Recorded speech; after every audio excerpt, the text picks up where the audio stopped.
안녕하세요, 라큐입니다. 제가 오랫동안 좀 영상을 못 올리게 돼서 정말 죄송합니다. 제가 현업으로 인해서 편집 일도 워낙 바빴고 그리고 건강이 좀 많이 안 좋아져서 현업 일도 하면서 유튜브까지 동시에 하기가 많이 힘이 들었어요. 그래서 좀 이 시간 가운데 체력을 더 회복시키고 차츰차츰 다시 유튜브를 업로드하자라는 마음으로 건강이 좀 안 좋아지기 전까지 유튜브 영상을 꽤 찍어놨었는데 일단 먼저 좀 텀이 너무 길어지기 전에 제가 너무 궁금했던 카메라를 같이 해서 좀 비교 테스트를 해봐야겠다 싶어가지고 이렇게 카메라를 켰습니다. 지금 세 대의 카메라가 저를 촬영하고 있습니다. 먼저 이 카메라는 소니 FX3 그리고 파나소닉 루믹스의 S1 마크2 여기는 파나소닉 루믹스의 GH7 이렇게 세 대의 카메라로 동시에 촬영하고 있고요. 그리고 422 10피트 롱 GOP로 4K 16:9 비율로 이렇게 촬영을 하고 있습니다. 한번 비교해보고 여러분들께서 만약 해외 유튜버 분들이 많이 얘기하고 있는 FX3 킬러 S1 마크2가 나왔다 뭐 이런 평가들이 꽤 있잖아요. 그래서 정말 그런지 저도 한번 비교를 해보고 싶었고 그래서 FX3에 물론 나온 지 4년 됐지만 또 현 시점에서 S1 마크2가 FX3를 색감적이든 화질적인 면에 있어서 뭐 여러 가지 능가할 수 있는가 아니면 대체할 수 있는가를 한번 테스트해 보고 싶어서 이렇게 켜봤습니다. 그래서 지금 화면에서 보셨을 때 피부톤을 한번 보셨으면 좋겠습니다. 어떤 카메라의 피부톤이 제일 마음에 드는지 한번 보시면 좋겠고요.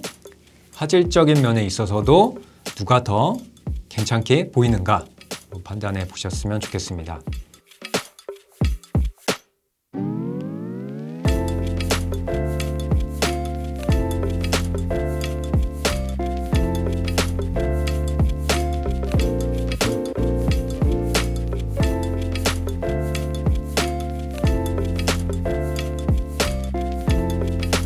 자, 그리고 두 번째로는 한번 오토 포커스 테스트를 해보겠습니다. 파나소닉도 S5 마크2부터 위상차 AF가 들어오면서 성능이 많이 좋아졌지만 제가 GH7을 써봤을 때는 FX3만큼 또는 α7C2나 GV1의 AI AF만큼의 그런 성능까지는 못 나왔어요. 하지만 복잡하지 않고 또 저조도가 아닌 상황에서는 충분히 GH7도 AF를 잘 잡아냈기 때문에 그런데 S1 마크2가 더 AF가 똑똑해졌다고 합니다. 인물 쪽에 있어서는 춤을 추거나 하는 그런 사람들의 모습도 AF를 잘 잡아낸다. 그래서 AF가 잘 되는지 지금 여기가 복잡한 환경이 아니기 때문에 다 잘 잡아낼 거라는 생각은 들지만 한번 그래도 테스트를 좀 진행을 해보겠습니다. 다 23mm로 맞춰놓은 상태에서 한번 제가 왔다리 갔다리 하면서 AF를 테스트 해보겠습니다. 자, 지금 AF 23mm로 해놨고요. 네. 자, 이렇게 한번 왔다리 갔다리 해보겠고요. 사라졌다가 자, 다시 나타나 보고 뒤통수로도 한번 나타나 볼게요. 자, 이렇게 나타났고요. 자, 제가 여기서부터 한번 가보겠습니다. 잘 잡아내는가?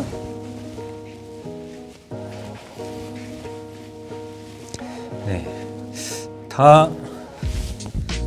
자, 제 눈을 한번 이렇게 가려봤다가 자, 다시 이렇게 다시 한번 제 눈을 가려봤다가 다시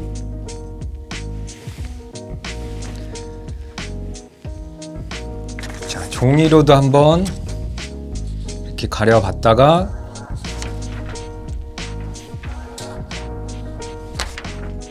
네, 다 너무 잘 잡아내서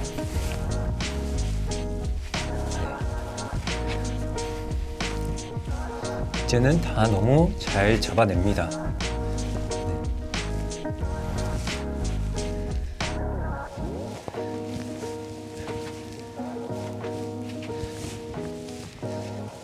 네, 소니야 워낙 AF가 좋지만 파나소닉도 이런 간단한 환경에서는 이제 아주 빠르게 잘 잡아내고 있습니다.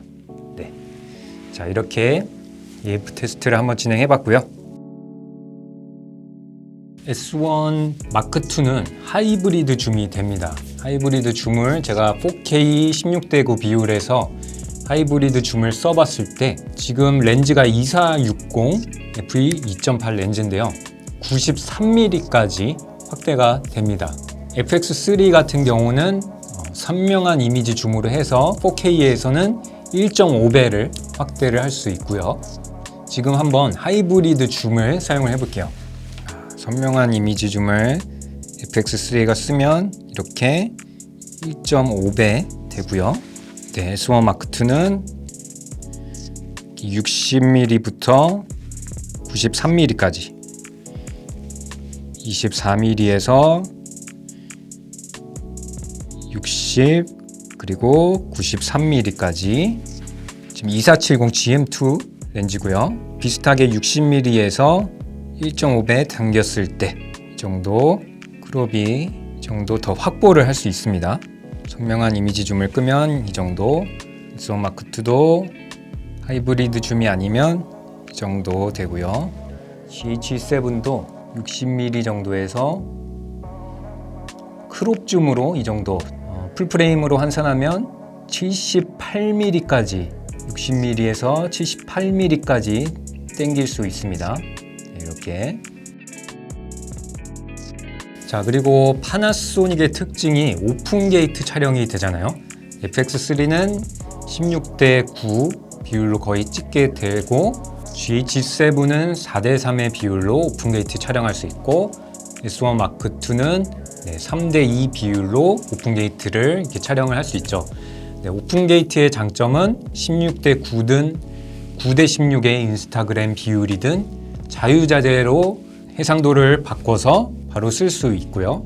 파나소닉은 오픈 게이트로 촬영을 해서 진행을 해볼 거고요. 네, 현재 지금 오픈 게이트로 한번 촬영을 하고 있어요. 셋 다 지금 50mm 그리고 똑같은 선상에서 촬영을 하고 있는데 GH7에서 4:3 비율로 오픈 게이트를 찍고 있고 S1 마크2는 3:2 비율, FX3는 16:9로 이렇게 촬영을 하고 있습니다. 자, 오픈 게이트의 장점은 어떻게 될까요? 자, GH7 같은 경우는 똑같은 50mm의 상태지만 이렇게 헤드룸이 있고요. S1 마크2 같은 경우도 이렇게 헤드룸이 많이 존재합니다. 자, FX3 같은 경우는 딱 이렇게 헤드룸이 존재를 하고 있고요. 자, 밑으로 봤을 때도 GH7은 여기까지, S1 마크2는 여기까지, GH7은 바로 그냥 지금 이 상태가 여기에서 여기까지가 헤드룸인 상태입니다. 네, 그래서 확실히 잘랐을 때 더 많은 공간을 확보해서 더 넓게 피사체가 이렇게 구도를 써도 GH7이나 S1 마크2가 더 많이 활용을 할 수 있겠죠. 근데 아쉬운 부분은 오픈 게이트를 이용해 촬영할 경우 420 10비트로 촬영이 된다는 것은 좀 아쉬운 부분이지만 뭐 색 보정을 빡세게 해야 되는 그런 작업이 아니면 420 10비트로도 충분할 것 같고요. 자, 이번에는 4K 120 프레임으로 촬영을 했을 때 S1 마크2는 좀 소프트해진다는 얘기가 있습니다. 저도 다른 유튜버 분들의 테스트를 한번 봤는데요. 확실히 소프트해지더라고요. 그리고 420 10비트로 4K 120 프레임이 파나소닉은 촬영되는 반면에 FX3는 422 10비트로 4K 120 프레임을 촬영할 수 있죠. 자, 한번 4K 120 프레임으로 동시에 촬영을 해보겠습니다. 네, 지금은 4K 120 프레임을 이용해서 셋 다 한번 촬영을 해보고 있습니다. 네, 셋 다 지금 조리개 2.8로 촬영을 하고 있고요. 보셨을 때 S1 마크2가 좀 소프트해지는지 한번 화질적으로 보시면 좋겠고요. 4K 120 프레임으로 촬영할 때 이게 액정상으로 봤을 때는 지금 파나소닉 카메라들은 이 페이스 네모 있죠? 그게 지금 사라졌는데 그래도 봤을 때 AEF는 잡아내는 것 같습니다. 네, FX3는 계속 이 IAF 센서가 보이고 있고요. 네, S1 마크2나 GH7은 지금 이 네모칸이 4K 120프레임에서 안 뜨고 있지만 AEF는 그래도 잡아내고 있는 것 같습니다. 자, 그리고 제럴드 언던이 얘기했던 4K 120프레임에선 차라리 크롭 모드를 써라. 그럼 S1 마크2 화질이 더 좋아진다 라고 하는데 이번에는 S1 마크2 4K 120프레임을 크롭으로 이용해서 한번 다시 촬영해 보겠습니다.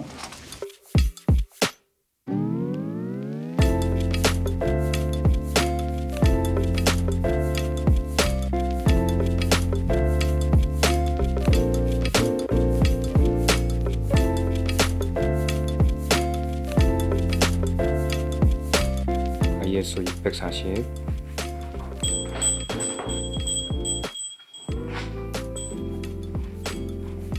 800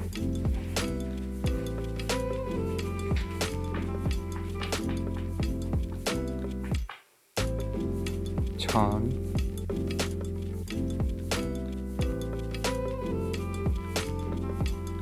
1250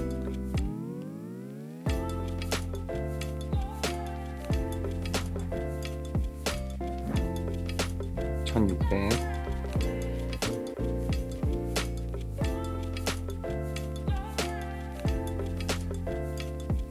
2000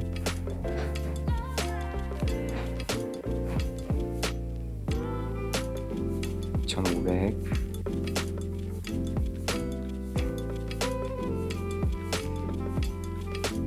3200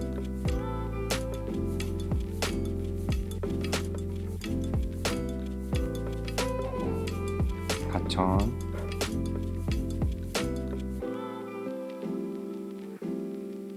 5000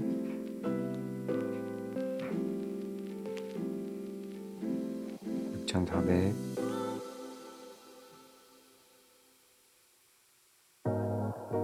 8000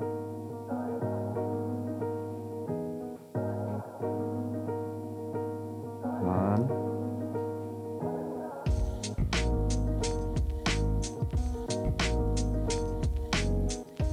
1800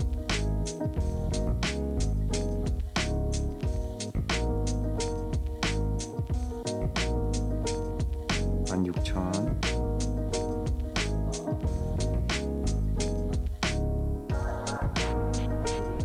2만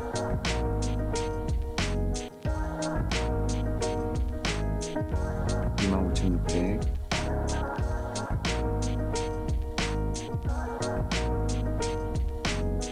32,000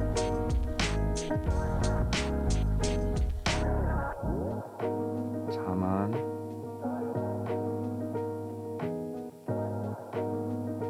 51,200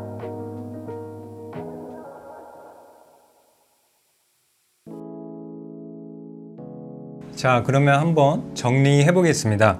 제가 쓰면서 좀 느꼈던 부분을 정리를 해봤는데요. 첫 번째는 당연히 색감입니다. 네, 파나소닉의 색감은 정말 예쁩니다.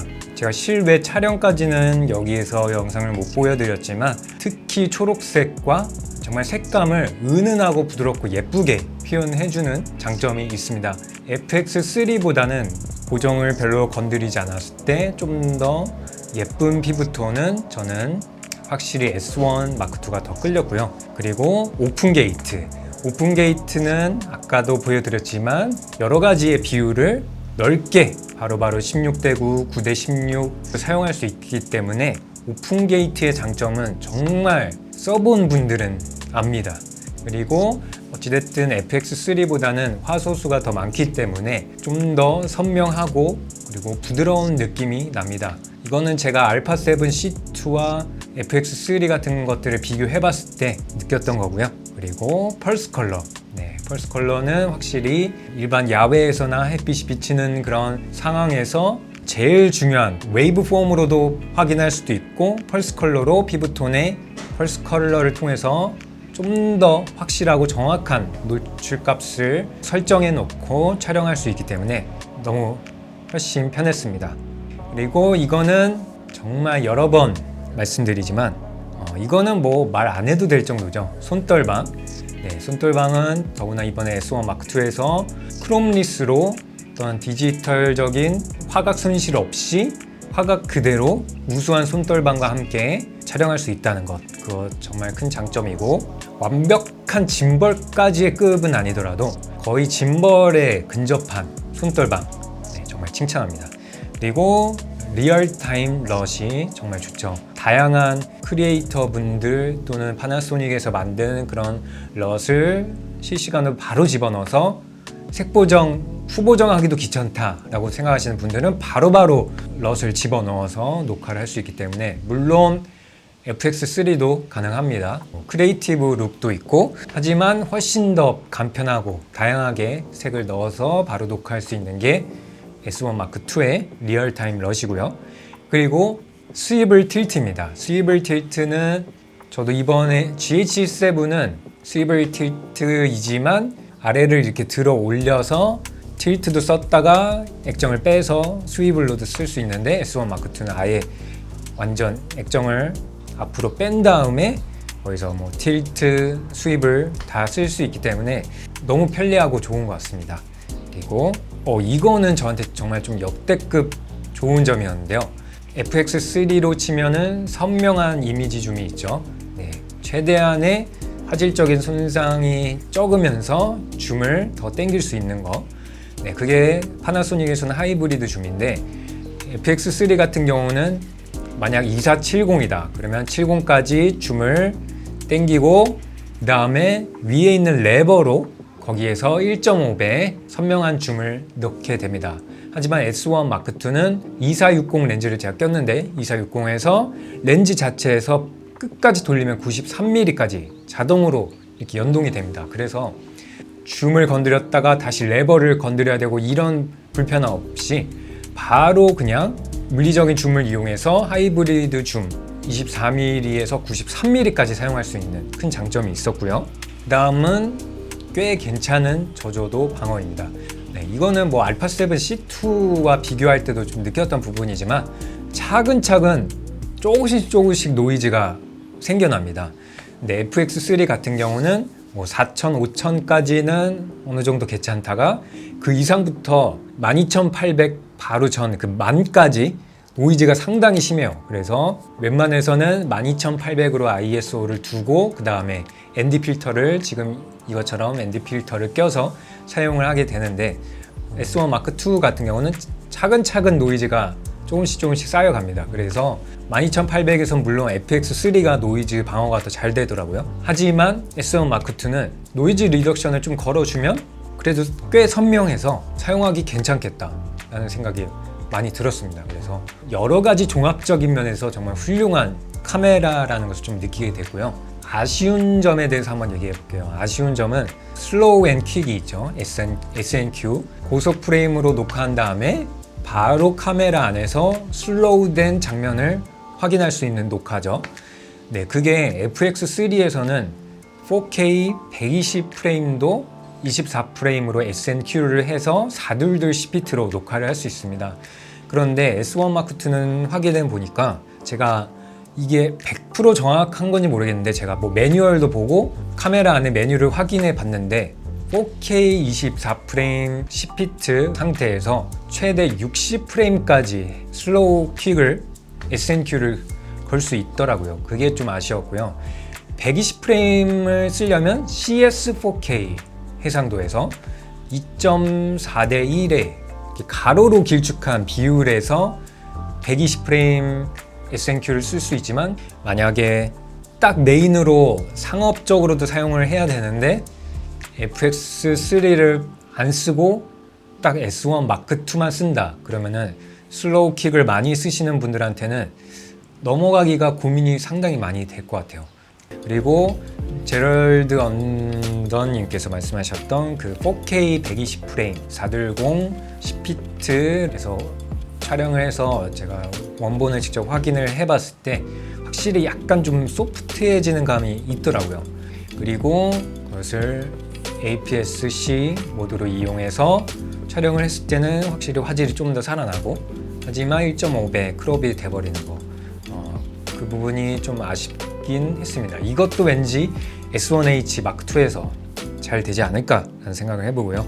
그 다음 아쉬웠던 점은, 이거는 나중에 추후 업데이트를 해주셨으면 좋겠는데, 루믹스 랩으로 녹화하고 있는 장면을 제가 원격으로 보면서 촬영을 하고 있을 때 아쉬운 부분은 이게 럿이 걸려져 있지 않은 채 그냥 브이로그 그 물 빠진 색감 그대로 그렇게 화면이 보여지더라고요. 그게 너무 아쉬웠어요. 물론 카메라에서 그냥 브이로그 촬영이 아닌 실시간 럿을 이용한 브이로그로 하면 루믹스 랩 어플에서도 럿이 걸린 채로 보이지만, 그렇게 되면 이제 나중에 후보정의 관용도가 떨어지기 때문에 브이로그 원본 그 자체로 녹화를 하지만 이거를 어플로 확인했을 때 럿이 걸려져 있지 않은 채로 물 빠진 색감으로 모니터링을 해야 돼서 그게 좀 아쉬워서 추후 업데이트 해주시면 참 좋을 것 같고요. 그리고 이거는 어떤 분들한테는 단점이 아닐 수도 있어요. 물론 S1 Mark2에서 물리적인 버튼이 많습니다. 많은데 퀵 메뉴, FX3로 치면 펑션 메뉴 있죠. 아래에 뜨게 되는 퀵 메뉴, 이게 녹화 중에는 버튼이 먹히지 않더라고요. 이것도 불편하시는 분들이 만약 많아진다면 녹화 중에도 퀵 버튼으로 들어갈 수 있지 않을까라는 생각을 해보는데, 그래도 워낙 물리적인 버튼들이 많기 때문에 미리 다 사전에 자주 쓰는 기능들을 버튼에 집어넣으면 이거는 뭐 단점이 안 될 수도 있겠지만, 저는 FX3에서 그 녹화 중에도 펑션 메뉴 들어가서 막 여러 가지 설정을 변경할 수 있었던 게 편리했거든요. 그래서 S1 Mark2도 해주시면 어떨까라는 그런 생각을 해봤습니다. 네, 그래서 S1 Mark2를 고민하시는 분들한테 좀 도움이 됐으면 좋겠습니다.